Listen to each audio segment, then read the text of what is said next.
샬롬 샬롬 샬롬 샬롬. 하나님 사랑합니다. 여러분 주 안에서 사랑합니다. 출애굽기 19장 말씀이죠. 1절에서 6절. 예, 온전한 순종, 이스라엘 자손이 시내 산에 이른 그런 내용입니다.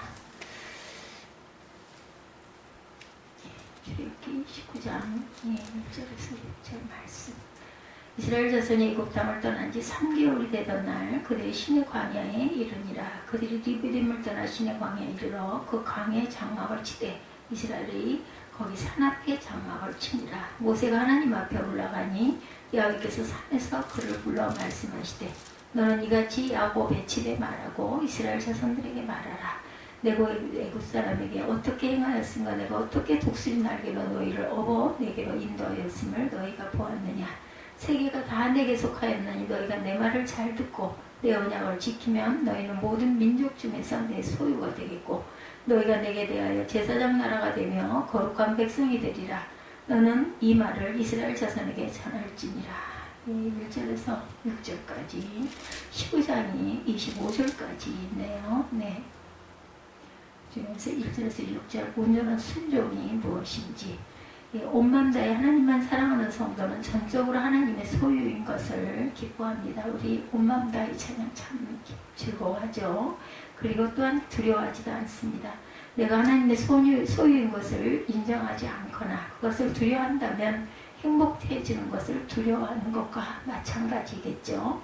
하나님의 사랑 가운데 위로가 넘치는 것을 두려워하는 것과 마찬가지입니다. 또 내 삶을 무너뜨리고 멸망케 하는 모든 죄악의 사슬이 끊어지는 것을 두려워하는 것과 마찬가지죠. 하나님께서 인간에게 소중한 선물을 주셨어요. 자유의지를 주셨습니다. 스스로 계획하고 판단하고 결정하고 실행할 수 있는 능력이기도 하죠. 만물의 영장이자 하나님의 통치자, 대리자로 세운 인간에게 주신 능력입니다. 하나님께서 이 선물을 주신 이유는 우리가 하나님의 소유인 것을 고백하고 살아가도록 하기 위함입니다. 그것이 진정 하나님께 영광이 되기 때문이죠. 하나님께서는 모든 만물을 통해 영광을 받으십니다.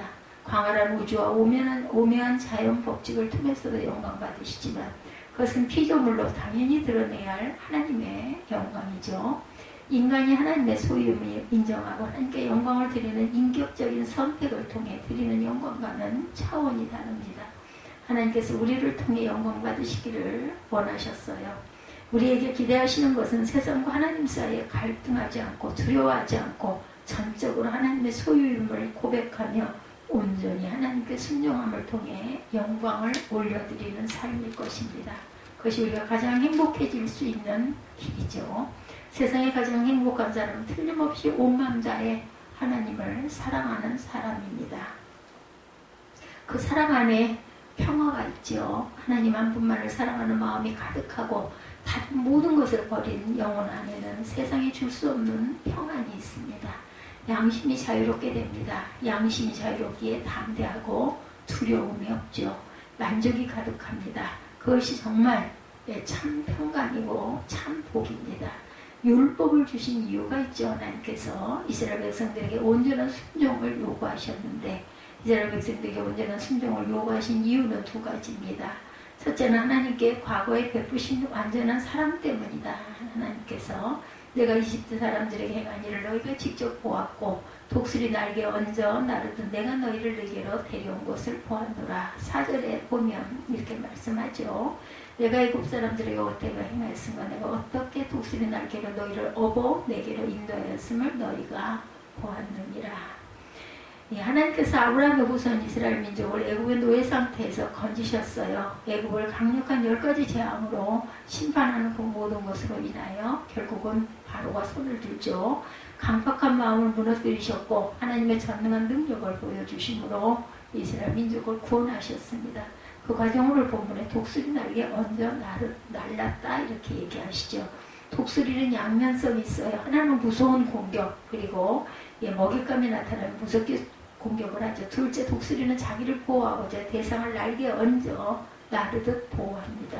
하나님께서 독수리와 같이 애굽을 심판하시고 그 백성을 구원하셨어요. 거기에 목적이 있었죠. 하나님께 가까이 나오게 하십니다. 그들이 출애굽의 목적, 애굽으로부터 탈출하게 하는 것이 목적이 아니고 그것 자체가 목적이라면 이스라엘 역사는 애굽에서 나온 것으로 끝났어야 하죠. 그러나 그 이후 광야 여정이 있었어요. 그들이 하나님으로부터 율법을 받죠. 율법대로 살지 못했을 때 하나님이 심판하셨고 그 민족을 이방 민족에게 잡혀가게도 하십니다. 하나님과 친밀한 교제를 나누는 하나님의 거룩한 백성으로 살도록 계획하셨기 때문이죠.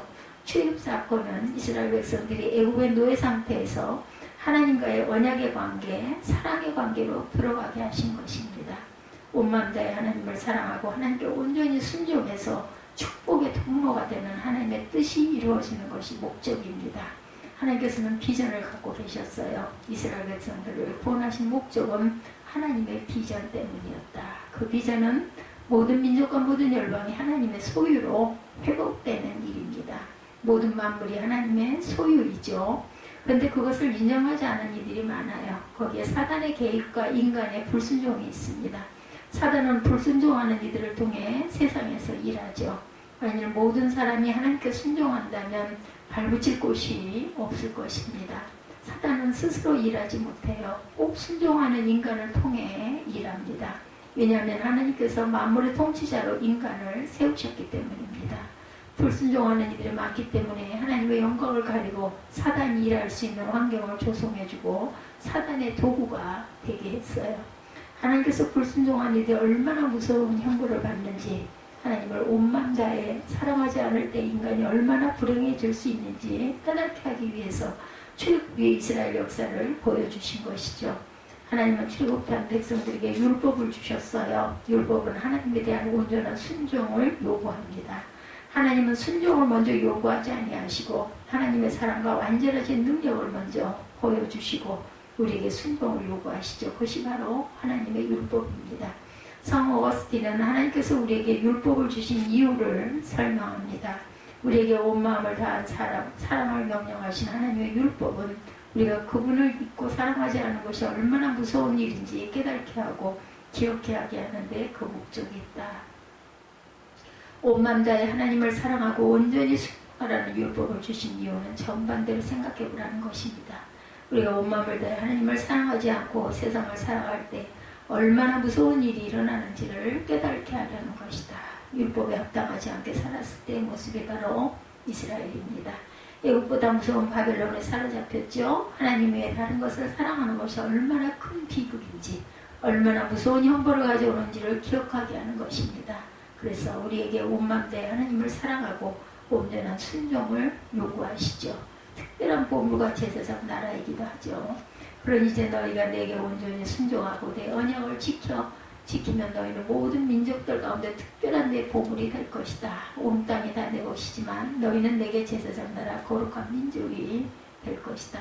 너는 이 말을 이스라엘 백성들에게 전하여라. 5절과 6절입니다. 보면 모든 나라와 온 땅이 하나님께 순종하는 비전이 하나님의 창조 계획이죠. 인간의 타락으로 말미암아 하나님을 배역하고 불순종하는 세상의 모습이지만 하나님은 반드시 완전하신 능력으로 회복하고야 마십니다. 만일 그 일에 참여하지 않고 끝까지 거역하면 하나님의 창조 질서에 대항하는 것이고 하나님의 것을 도둑질하는 것이며 비참한 멸망에 처하게 됩니다. 하나님은 먼저 택함을 받은 일이 온전한 순종을 통해 하나님의 비전에 쓰임받는 귀한 하나님의 통로가 되기를 원하시죠. 그것을 세 가지 단어로 설명합니다. 첫째, 특별한 내 보물이다. 개역기정에는 소유라는 단어를 썼는데 우리말 성경에는 특별한 내 보물이다. 저는 이 말씀이 아주 마음에 드네요. 특별한 내 보물이다. 원문의 뜻을 가장 정확하게 번역한 뜻입니다. 여기서 보물은 어떤 특별한 목적을 위해 구별된 소유라는 뜻이죠. 단순한 소유가 아니라 어떤 목적을 위해 구별된 소유이다. 하나님께 온전히 순종하는 사람은 하나님께서 특별한 보물로 여기고 사용하신다는 거죠. 세 가지 가치 때문에 보물이 됩니다. 첫째, 부여된 가치입니다. 자녀가 부모를 위해 아무것도 하지 않았더라도 때로 부모에게 힘겨운 고통을 준다 해도 부모에게 자녀는 보물입니다. 부모가 자녀에게 부여한 가치 때문이죠. 세상 무엇과도 비교할 수 없는 가치이죠. 이스라엘과 우리들이 하나님께 보물인 것은 우리가 하나님을 위해서 무엇을 했기 때문이 아니고 하나님께서 우리를 택하셨기 때문이라는 것. 하나님께서 우리를 자녀 삼아 주셨기 때문에 그 자체로 보물입니다. 둘째, 지불된 가치를 통해서 보물이 되죠. 지불된 가치에 따라 보물이 됩니다. 독생자 예수 그리스도께서 십자가에서 우리 대신 죽으셨어요. 영원하신 하나님의 아들의 생명이 생겼기 때문에 우리는 가치 있는 보물입니다. 셋째, 쓰임받을 때 가치입니다. 첫째와 두 번째는 우리가 이룰 수 있는 것이 아니죠. 하나님께서 이루신 거예요. 세 번째, 우리의 순종에 따라서 특별한 보물로 살아가느냐 아니면 가치 없는 인생으로 살아가느냐가 결정됩니다. 쓰임을 받느냐 쓰이지 않느냐. 하나님 우리 한 사람 한 사람을 택하셨고 그리스도의 피로 구속하셨고 우리를 매우 값진 보물로 사용하시기를 원합니다. 그래서 온전한 순종을 요구하시죠. 온 마음 다해 하나님을 사랑하고 하나님께 순종하는 영혼을 통해 하나님은 자신의 영광을 나타내십니다. 그래서 제사장 나라가 나타나는 것이죠. 우리 모두 구원을 받을 때 한 나라의 백성이 됩니다. 이것은 혈통으로 된 민족의 나라가 아니고 정치적 협상으로 세워진 나라도 아닙니다. 세상의 질서와 다른 하나님의 사랑과 긍휼과 용서와 의로 형성된 나라죠. 하나님의 아들 예수 그리스도의 보혈과 핏부림을 받아서 정결케 된 사람들로 구성된 나라의 제사장입니다. 하나님 나라의 제사장인 그런 이들은 하나님을 보여주고 이 세상에 하나님의 어떤 분이신지를 나타내고 사람들을 하나님께 나오게 하는 역할을 하죠. 교회가 제사장적 사명을 잘 감당할 때 사람들이 교회를 보고 하나님을 알게 되고 교회를 통해서 하나님 앞에 나오게 됩니다. 그러나 우리는 택하신 족속이고 왕같은 제사장이고 거룩한 나라요 그분의 소유된 백성이 이는 여러분을 어두움에서 불어내어 그분의 놀란 빛으로 들어가게 하신 분을 덕을 선포하기 위한 것이다. 여러분이 전에는 백성이 아니었으나 이제는 하나님의 백성이며 전에는 자비를 얻지 못했으나 이제는 자비를 얻은 사람들이다. 우리가 잘 아시는 베드로전서 2장 9절에서 10절이죠. 우리를 왕같은 제사장, 거룩한 나라, 하나님의 소유된 특별한 보물된 백성으로 부르신 까닭은 어두움에서 불러내어 빛으로 들어가게 하신 하나님의 덕을 선포하기 위함이라고 분명히 성경에 기록되어 있어요. 선표라는 말은 하나님을 선전하는 자, 하나님을 나타내는 자로 우리를 부셨다는 의미죠. 하나님의 덕이라는 단어를 썼어요. 우리가 드러내야 할 하나님의 덕이 무엇일까요? 하나님의 자비라는 단어도 있습니다. 하나님의 자비와 은혜, 그레이스는 어떤 차이가 있을까요? 네, 자비, mercy죠. 하나님의 자비란 우리가 마땅히 받아야 할 것을 받지 않도록 면해 주시는 것, 우리가 마땅히 받아야 할 죄에 대한 징벌을 받지 않게 하시는 것이 하나님의 자비입니다. 은혜는 반대죠. 주장할 수 없고 받을 짝이 없는 자에게 받게 하시는 것이 바로 은혜입니다. 우리가 받을 수 있는 하나님의 자녀된 신분, 하나님 나라의 백성, 유업, 영원한 생명 등을 자격이 없음에도 불구하고 주시는 은혜. 자비는 마땅히 받아야 할 것을 받지 않게 하시는 것이고 은혜는 받을 자격이 없는 자에게 주시는 것이죠. 우리가 하나님 앞에 나아갈 때 은혜를 구하기 전에 내가 마땅히 치러야 할 대가를 치르지 않도록 하나님의 자비를 먼저 구해야 합니다. 하나님은 자비하심으로 우리가 마땅히 받아야 할 죄의 대가를 지불하지 않도록 해주셨고 우리가 받을 수 없는 하나님의 자녀됨에 영원한 생명의 은혜를 더해 주셨습니다. 그 은혜 가운데 살아가도록 하신 하나님의 덕을 이 세상에 드러나게 하셨죠. 교회는 어떤 정치 권력과 힘으로 세상과 싸우는 존재가 아니라 하나님의 자비와 사랑과 긍휼로 세상을 섬기는 제사장 공동체로 부름을 받았어요. 그래서 세상이 교회를 통해 하나님을 볼 수 있어야 합니다. 우리를 통해 하나님의 덕이 선전되어야죠. 그것이 제사장의 나라입니다. 거룩한 민족과 온전한 순종, 거룩한 민족도 연결되어 있죠. 특별한 보물로 쓰임을 받기 위해서 제사장 나라가 되어야 하겠다. 제사장 나라가 되기 위해서는 거룩한 민족이 또한 되어야 합니다. 하나님의 완전한 사랑은 우리가 거룩한 민족이 될 때까지 내버려 두지 않죠. 하나님께서 우리가 하나님만 사랑하도록 하기 위해 우리가 의지할 수 있는 모든 것을 끊어놓으시고 우리가 하나님만 사랑하도록 하기 위해 내버려 두지 않으셨다. 탐욕대로 죄를 짓고 원하는 대로 살아도 아무 일이 일어나지 않는다면 무서운 종말이 앞에 있을지도 모릅니다. 정반대로 무엇을 해도 잘 안 되고 마음에 조금만 욕심이 있어도 일이 안 되는 것 같다면 하나님께서 엄청나게 사랑하시는 거죠. 하나님께서 우리를 너무 사랑하셔서 하나님을 사랑하지 않고는 견딜 수 없게 하신 것이죠. 거룩하게 하시는 것입니다. 예, 불은 순수한 금이 아닌 것은 모두 태워버리죠. 하나님께서는 불처럼 우리를 연단하셨어요. C.S. 루이스의 정신적 스승 조지 맥도널드가 쓴 글이 이런 맥락으로 인용됩니다. 굽힐 줄 모르는 건 사랑뿐이다. 굴복하는 사람은 불순물이 섞인 사랑이다. 굴복하는 사랑은 사람이 아니라 사랑입니다. 불순물이 섞인 사랑이다. 사랑은 그 자신으로 상대를 정결하게 만들고야만은 까닭이다. 사랑이 변치 않는 목표는 상대가 절대적으로 사랑스러운 모습이 되는 것이다. 상대의 사랑스러움이 불완전하여 한껏 사랑할 수 없을 때 사랑은 상대를 더욱 사랑스럽게 만들고자 전력을 다한다. 그래야 더 사랑할 수 있기 때문이다. 그러므로 사랑받는 자 안에 있는 아름답지 않은 모든 것, 사랑을 가로막고 사랑에 어울리지 않은 모든 것은 파괴되어야 한다. 그래서 우리 하나님은 소멸하시는 분이시다. 진정한 사랑은 굽힐 줄 모르죠. 그 이유는 사랑하는 대상 안에 있는 불순물이 다 제거되어야 사랑스러워지기 때문이라는 것입니다.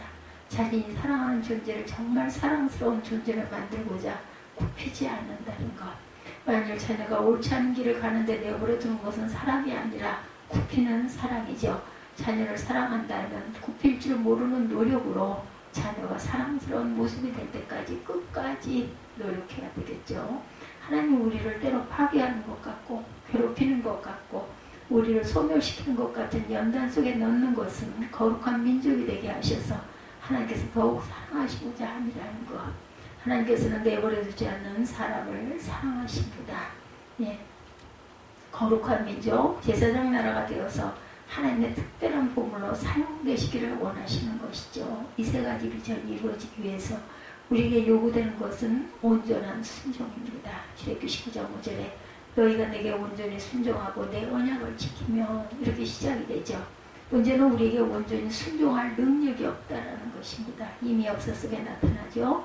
하나님께서 모세를 통해 이스라엘 백성들에게 율법을 주셨을 때 그들은 아멘했어요. 아마 진심이었을 것입니다. 진심으로 순종을 다짐했던 자들이 금송아지를 만들고 하나님을 배반합니다. 40일 만에. 진심이고 진실은 아닌 거죠. 있는 그대로의 마음입니다. 아멘도 진심입니다. 그런데 능력이 없어요.